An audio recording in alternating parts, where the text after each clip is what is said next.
State of the World Priority Update 1 July 2025. Firefighters ambushed on Canfield Mountain in Idaho while attempting to suppress a 26-acre forest fire. The fire was intentionally started to lure them in to the mountain where a mentally unwell individual took two of their lives, left one more critically wounded. Guys, we're going to get right into the news today. No crazy intro. All that I ask that you do is just hit the like button. Comment down below your thoughts on this very sickening situation that is unfolding as we're learning more. If you want to support the channel monetarily, we are sponsored now by Safariland Holster. So if you need a duty holster, use the link down below. Let them know that I sent you and get yourself a duty rated holster. Okay. So let's just get into this situation. I just want to preface: I've been intentionally dragging my feet on releasing this State of the World update. As many of you know, I am engaged to be married to a paramedic who has been serving as a paramedic for over a decade. When this news first came out, it kind of shook her community, shook our family. It shook. It's taken a toll, I would say, on the first responder community because firefighters being targeted, and previously paramedics being targeted, and obviously law enforcement officers are always being targeted unfairly, unjustly.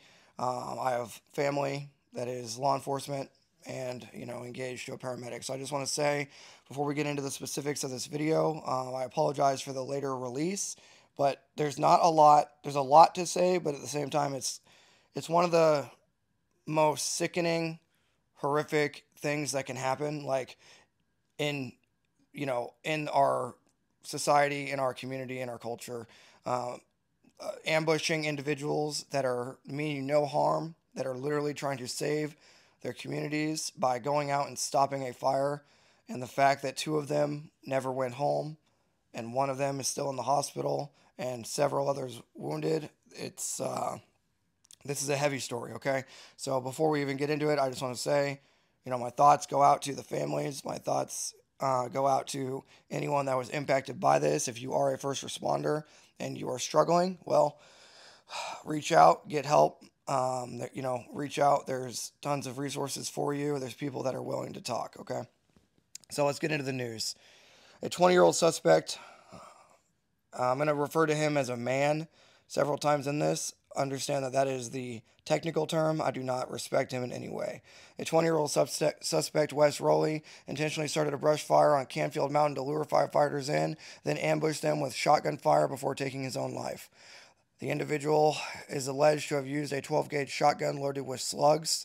He shot and killed two firefighters almost instantly and wounded critically a third, with several others wounded. The names of the others wounded are not listed in any report that I could find, but what I want to cover right now is the fatalities and take a moment for them.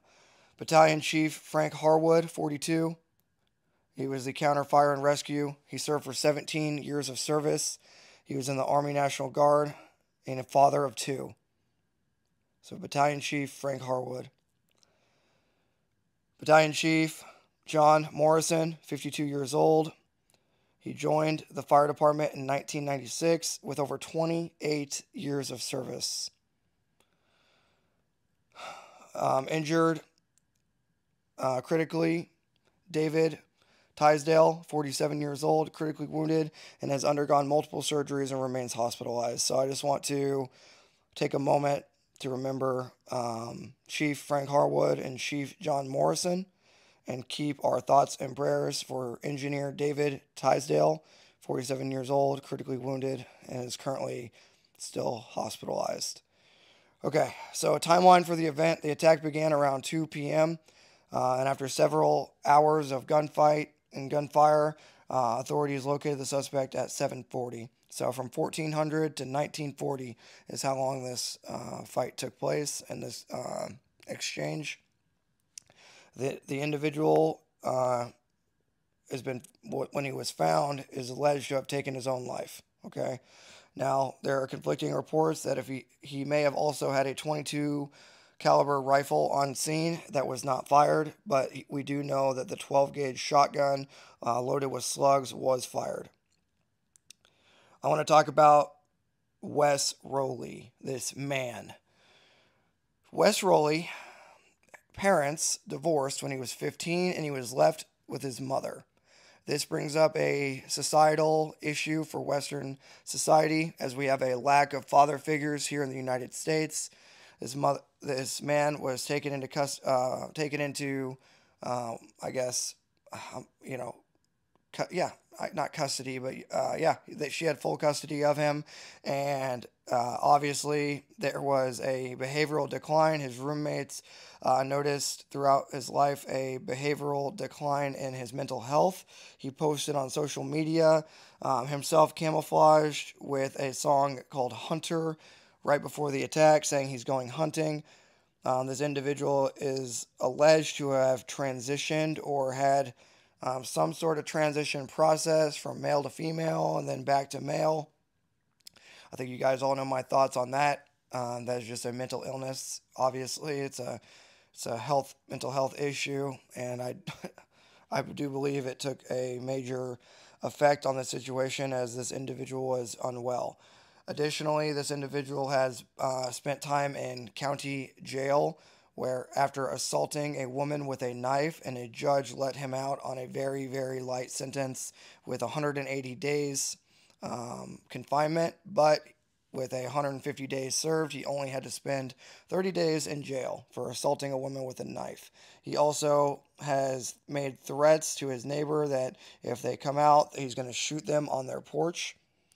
So there's a lot about this individual to unpack, but the overall narrative is obviously the community failed him, his father failed him, he failed himself for not seeking help. He had transition, it's just his mother wasn't taking care of him. He wasn't taking care of himself. The community didn't report him. So this comes down to a society issue, a community issue, an individual issue, a mental health issue, the whole trans issue that we're facing here in the United States, it's a parenting issue. Okay, so at this point, what I would say to the listener is, if you see something out of the norm, you see an individual out of the norm, they're making threats, they're making statements online, they're making what we would call unwell, unhealthy, or just overall cringe, behavior, you need to report that. I'm not saying to, be out here calling the police every day on random, didn't put your cart back at Walmart. But what I am saying is, as a community and as a country, we need to self-police better at the grassroots level.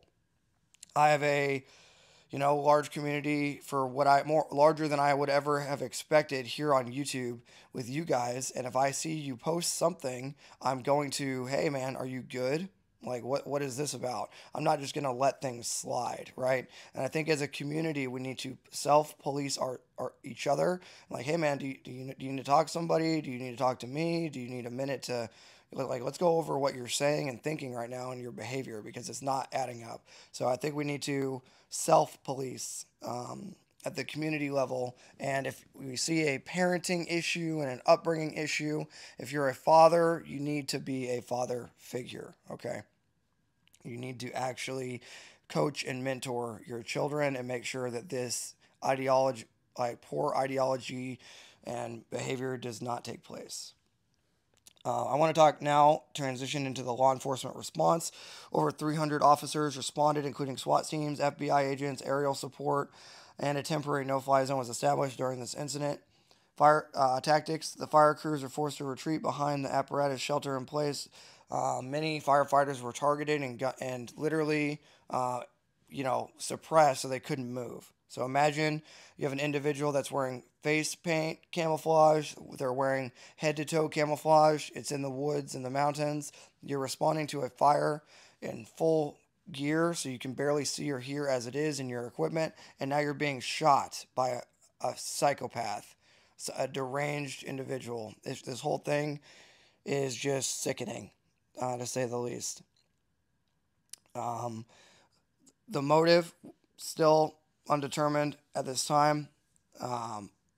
It's just, I mean, regardless of what this individual's motive is, it's so far outside of any sort of societal norms that it honestly doesn't matter what his motive was. It doesn't matter about him. What matters is that we take care of the firefighters and the families affected and the first responders across this country that are now, they feel like they're being attacked because they are, you know. Um, the ambush nature was a premeditated, deliberate sniper style ambush. Okay.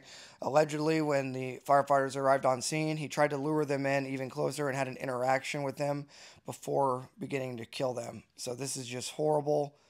This is the worst case scenario.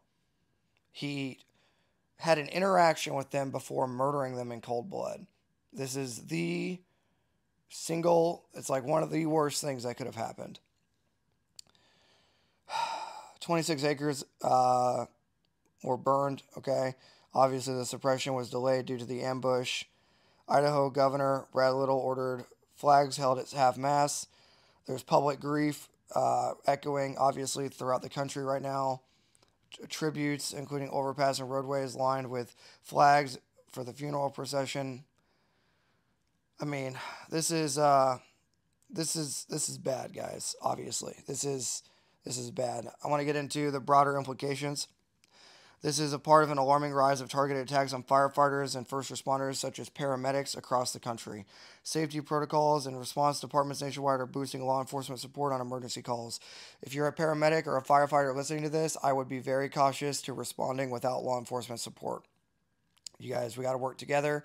We got to make sure that if firefighters are responding, we have law enforcement support. We got to make sure we up our, I think paramedics should be wearing soft armor at this point for handgun protection at least.